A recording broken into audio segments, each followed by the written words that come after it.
Hi, everyone, and welcome to Remaking Tomorrow, a series of conversations about the future of teaching and learning. I'm Ryan Radzeski, here with Greg Baer, and we're the co-authors of When You Wonder, You're Learning, Mr. Rogers' enduring lessons for raising creative, curious, caring kids. This is a podcast powered by Remake Learning, a network that ignites engaging, relevant, and equitable learning in support of young people navigating rapid social and technological change. On today's episode, we're talking with Lysa Ratliff, CEO of Kaboom, a national nonprofit working to end play space inequity for good. Since its founding more than 25 years ago, Kaboom has built or improved more than 17,000 play spaces, bringing spaces that spark joy and foster a sense of belonging to nearly 12 million kids. Lysa, welcome to Remaking Tomorrow.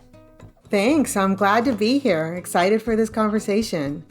Well, we're excited to play with you in our podcast sandbox today. Thank you, Lysa. So your organization, Kaboom, defines play space inequity as a sort of two-part problem. On the one hand, it's a problem of access.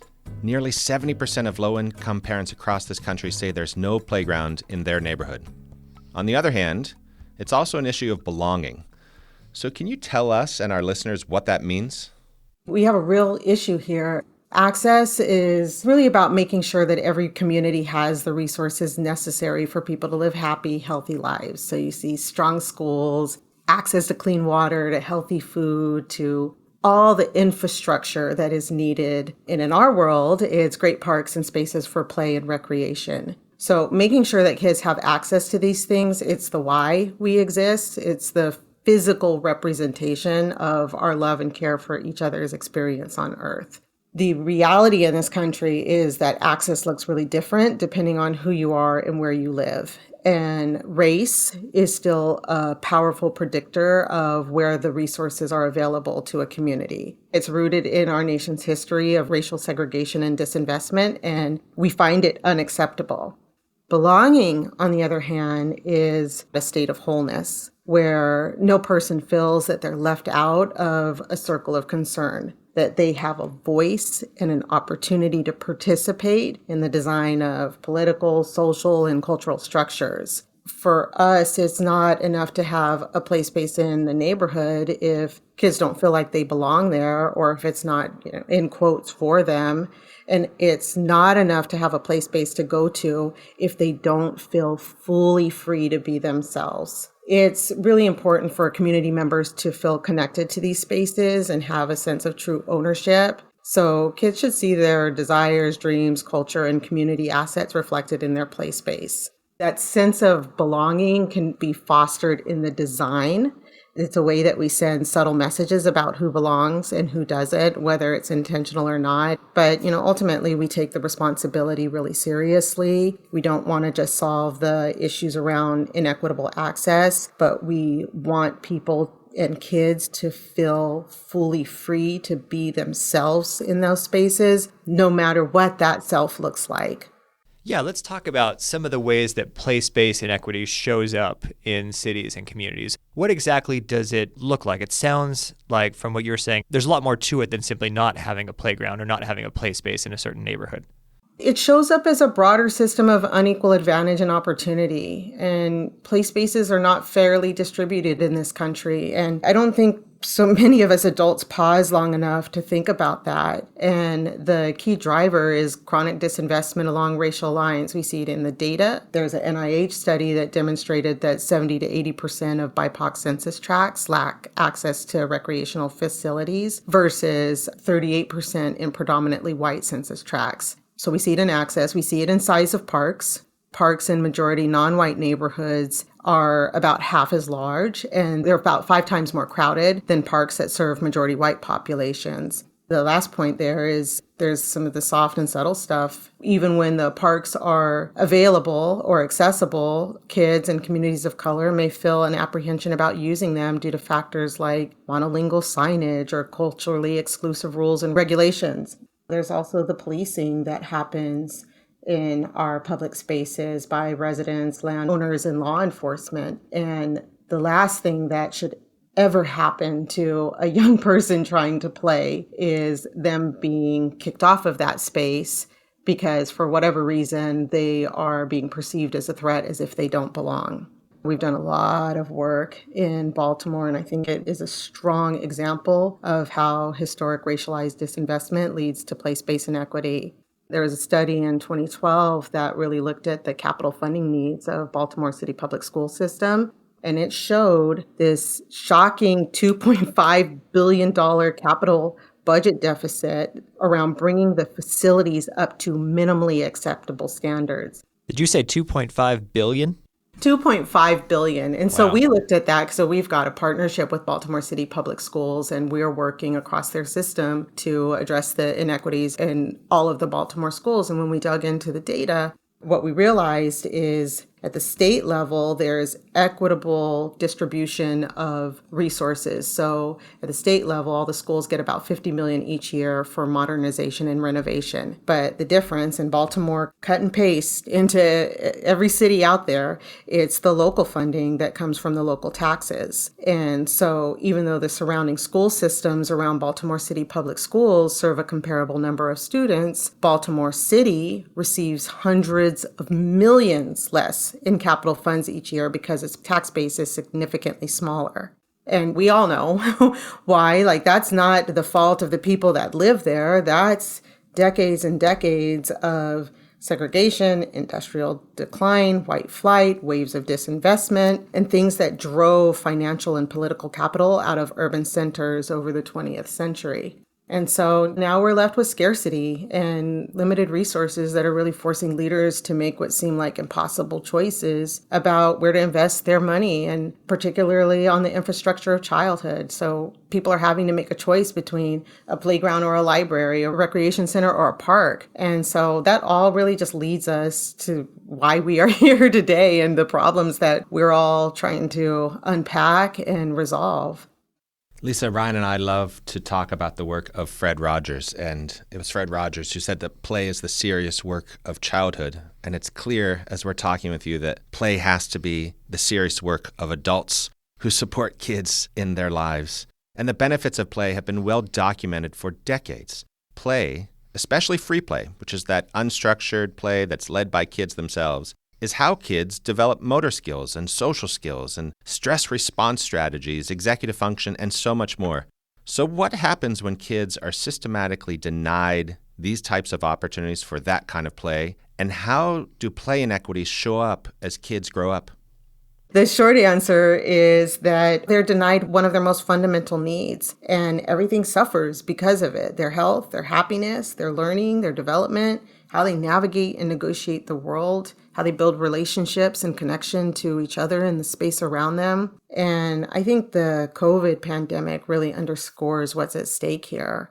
We've seen over the past couple of years, so many kids miss out on gym class, being out on the play spaces or participating in rec programs. You know, the list goes on. And researchers are already seeing troubling health trends in youth stemming from this combination of toxic stress, social isolation, and decreased physical activity. And there's decades of research that shows how the act of play enhances brain structure and function and promotes executive functioning and the process of learning itself. But we also know what play does for our ability to navigate our relationships, ourselves, and the rest of this world. Childhood is the most crucial window of life. It is when all the foundation is getting laid and set for everything that we will become. It's when the cognitive, social, emotional, physical, trust building even, all those essential skills are developed in childhood, and either we get to build on them or we have to figure out ways to overcome and fight against that foundation that was built in our childhood. And at Kaboom, we talk a lot about the currency of childhood being play. I feel very strongly that around the investments that we need to be making in childhood, that they have a lifelong impact. So Kaboom has set out to end these inequities for good. And one of the ways you all do that is by building play spaces where there are none. But often these aren't your typical playgrounds. A Kaboom playground is more than a swing, a slide, and a jungle gym. Can you tell us about how some of Kaboom's play spaces look different and what your process is for building them? What is it that makes a Kaboom play space special? They're all different. So the kids and community members are all designing and imagining what their space looks like. And over the decades, we've gotten better and better about how we're able to respond to their hopes and dreams. Since day one, and it will never ever change, we've had a community engagement approach, centering and creating space to have a dialogue with community where we can pull out from them, what do you want to see in your space? Kids, use your big imaginations to think about what your space needs to look like. We're able to tap into innovation that we don't have ourselves, but more importantly, it allows us to bring explicit clarity to the purpose of our work. It creates tangible expressions of how our organizational values come to life. And, the things we value are partnership, humility, equity, accountability, and play. It's really how we keep the community at the center of our work. It's how we show up as equal partners, how we ensure inclusive decision-making, and most importantly, how we fulfill our promises to communities that support long-term success. We had to really adapt during the pandemic in how we build and create our spaces. Franklin Elementary is a school in Oakland, California, and that community came together and built the most magical space. Literally, like everybody who touched that project, their hearts and hands were on steroids. So you look around it, there's a playground, there's a multi-sport court, there's an outside sensory learning garden. I encourage anyone to Google Franklin Elementary School. We should note for our listeners that there is a video on Kaboom's website of this very project. It's a really, really fun watch. Yeah, but it brings together everything I've been talking about because it was a partnership with Eat, Learn, Play Foundation and CarMax Foundation, but more importantly was the life that was brought from the community members. So when you look at it, everything that I've been saying about belonging and how a kid feels and thrives in their space, the schoolyard is surrounded by images of young Black and brown heroes that are so beautiful with statements of affirmation like lead, voice, I can do all things. And for a kiddo to be able to go to school with all these beautiful caregivers and leaders and go into their play space, which is so special to them, look around and see, one, all these resources for their learning, but more importantly, to see themselves and see these positive affirmations on the space around them is so special. We cannot underestimate what we are telling our kids about how they should feel, about who they are and who they can become. This is Greg Baer along with Ryan Ridzeski. We're talking with Lysa Ratliff, the amazing CEO of Kaboom, an incredible nonprofit organization working to end play space inequity for good. So Lysa, Kaboom has built lots of play spaces, in fact, more than 3,300 across the country. But it was number 3,000 back in 2017 that led Kaboom to expand its approach. Can you tell us, Lysa, about that particular build, number 3,000? Where was it, and what did it prompt for you at Kaboom? Yeah, it was a big moment for us. We had already been doing a lot of good work to look at how can we increase access to play spaces through our Play Everywhere work and really looking at how we can become better systems partners. But our 3,000th build, we've been planning for it for a long time. It was a big special day with a community celebration, but it was a big wake-up call and quite literally adjusted the trajectory of our future. And so the 3,000th build took us back to Congress Heights in Southeast DC's Ward 8, and it's not far at all, a stone's throw from where we built our very first playground in 1995. So though we were there having this celebratory day, we looked around and not much had changed. We're still building playgrounds and there's still lack of access and there's still a lot of the issues that existed when we built our first playground in 1995. And we had to put a mirror in front of us to say, how are we participating in this problem? And how can we work differently to really solve the problem and ultimately achieve our mission of ending place-based inequity for good? When you look at somewhere like DC, more than a third of the kids in DC live east of the Anacostia River, which is where we were doing the work. But only 20% of the city's playgrounds are in that area. And those same communities are home to the greatest concentration of physical activity deserts. So the reasons for these disparities are pretty complex and systemic. And while we recognize that Kaboom can't solve the entire problem, that we needed to be more intentional and race informed and data informed. And so that 3000th build really set us on course to looking at what is it going to truly take to end place-based inequity, and what are the building blocks that we need to put in place to address that problem more systemically, so that we don't go back and celebrate a moment, 22 years later and not made any progress. So things like assessing and mapping where inequity is and what the quality of play spaces look like, and using that as our roadmap to say, this is going to be where we work. Influencing and partner with federal, state, and local government, partnering with peer organizations, and then really starting to build out our capabilities to monitor and measure the outcomes of our work. So what happens because we do all this work? Let's make sure that we capture the data. And when we don't like what we see, we self-reflect and we course correct. When we do, we celebrate that and we do more of it. And lastly, us putting a megaphone on play spaces as an equity issue and making sure that we are fighting for the rights of kids that have been disinvested in, and that we have got to do better providing solutions at scale. Lysa, earlier this year, Kaboom launched a major initiative called 25 and 5, and you're going big with this one, raising $250 million to accelerate Kaboom's mission in 25 high-priority places over 5 years. Can you tell us a little bit more about that? What was the impetus? How did this come together? And what makes a place high priority for Kaboom? We feel an overwhelming urgency in doing every single thing that we can for this generation of kids, and to demonstrate that achieving place-based equity is possible. We are doing that by partnering in 25 places, and we're having fun with places where it's PLAYCES. So 25 places, but really imagine places as an entire school system where we're able to audit and assess the quality of the play spaces within that school system. So we have a good roadmap for where does the work need to get done and where is it okay. Or a network of child-serving organizations like a Boys and Girls Clubs network.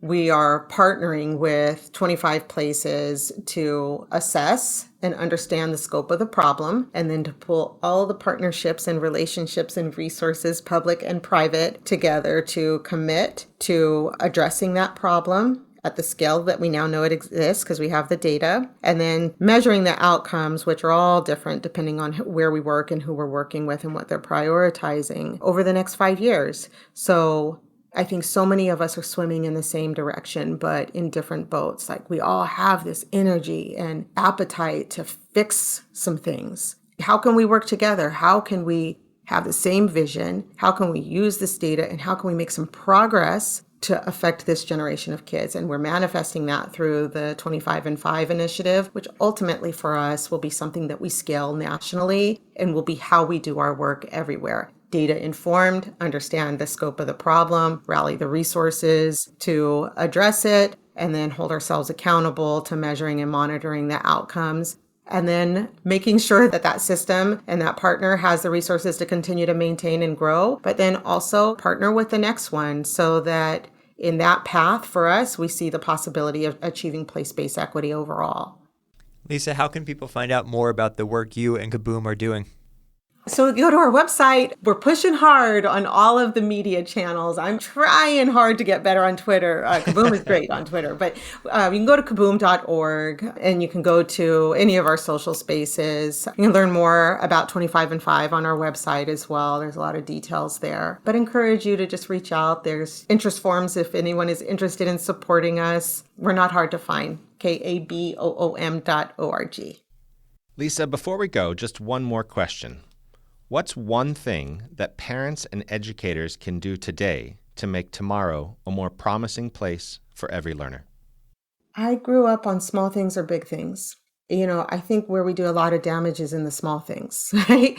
So recognize that their presence and their words and what they pour in to every single kid plants a seed with them. And that seed, it could either be destructive or it can blossom into greatness that we can't even imagine. So every eye contact, every interaction, every moment that we have to pour ourselves in the kids so that they can see beauty and confidence around them, that small gesture is something that every single one of us can do right now, today, every day, every time we see a little face. Thanks again to Lysa Ratliff, CEO of Kaboom, a national nonprofit working to end place-based inequity for good. Remaking Tomorrow is powered by Remake Learning, a Pittsburgh-based network of people and organizations that ignite engaging, relevant, and equitable learning practices in support of young people navigating rapid social and technological change. Learn more at remakelearning.org/tomorrow.